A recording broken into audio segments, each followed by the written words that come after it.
6 months after my wife's funeral, I saw her buying light bulbs. Alive. Grief does strange things. For half a year, I'd been drowning in it. A hollow man in a silent house. Then, last Tuesday at 10 a.m., in the hardware aisle of a Lowe's on the outskirts of Phoenix, the world cracked open. I heard her laugh, that specific, impatient sound Clara made when she was annoyed. My blood turned to ice. I found her in aisle 9, arguing about dimmer switches. A crisp white blouse, her hair dyed auburn now, but the way she tapped her foot, it was her.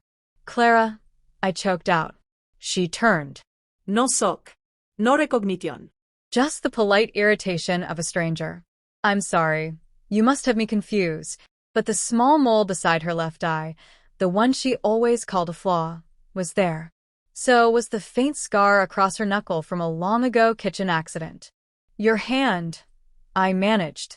You cut it opening oysters. Her expression iced over. I don't know you. She walked away fast. I followed her out to the parking lot, my heart a drum in my throat. She got into a blue SUV where a man with salt and pepper hair waited. He leaned over and kissed her cheek. The casual intimacy of it stole my breath. I memorized the license plate. Arizona, 8JK-L19. For the next 48 hours, a cold, sharp clarity replaced my grief. I wasn't mourning anymore. I was investigating. I followed the SUV to a tidy suburban home in Mesa. I watched through binoculars as she unloaded groceries, as two young children ran out calling her Nana, as she and the man shared a coffee on the porch swing like any normal couple. The question was a scream in my head. If that's Clara, who did I bury? My mind flew to my daughter, Maya. She'd been my rock after the accident.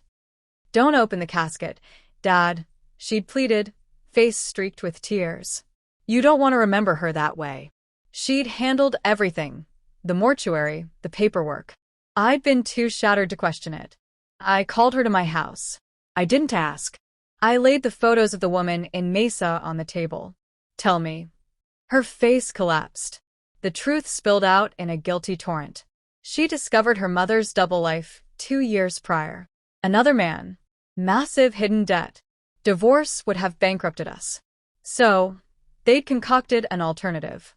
A terminal patient from hospice, a woman with no family, was paid to assume Clara's identity and die in her place. A closed casket funeral. Forged documents. Liquidated assets. The life insurance and business money, over $3 million, were gone. The $2,000 a month I sent you, Maya whispered, it was from your own accounts. I thought it was enough. The betrayal was a physical weight. My wife. My daughter. I hired a PI, a former detective named Russo. Within a week, he had it all.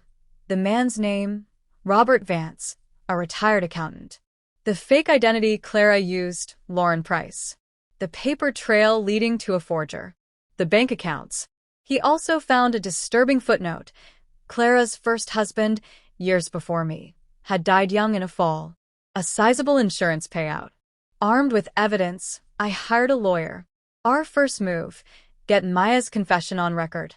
I met her, a tiny voice-activated recorder in my pocket. Over a tense lunch, I played the devastated father seeking closure. She confessed again, detailing the entire scheme, her voice thick with remorse. The recorder captured every damning word. The following Sunday, with legal papers in hand, I stood on the porch of the Mesa house. Robert Vance answered. Can I help you? I'm here for my wife, I said. Clara Evans. Clara, now Lauren, appeared behind him. Her face went sheet white. Hello, Clara, I said. Or, do you prefer Lauren? Robert looked between us, bewildered. What is this? Her name is Clara Evans, I said, my voice steady. My wife of 28 years. The woman you know is a ghost. I pointed to her hand. Ask her about the scar from the oyster shell. Or the allergy to penicillin she forgot to tell you about. I handed Robert the court documents. Charges for fraud, identity theft, conspiracy, and bigamy. I let the word hang. She's married to us both. Robert stumbled back as if struck. Clara reached for him. Rob, it's not what it looks like.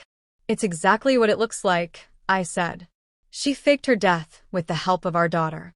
They stole everything I had. And you, I looked at Robert, seeing not an enemy, but another victim.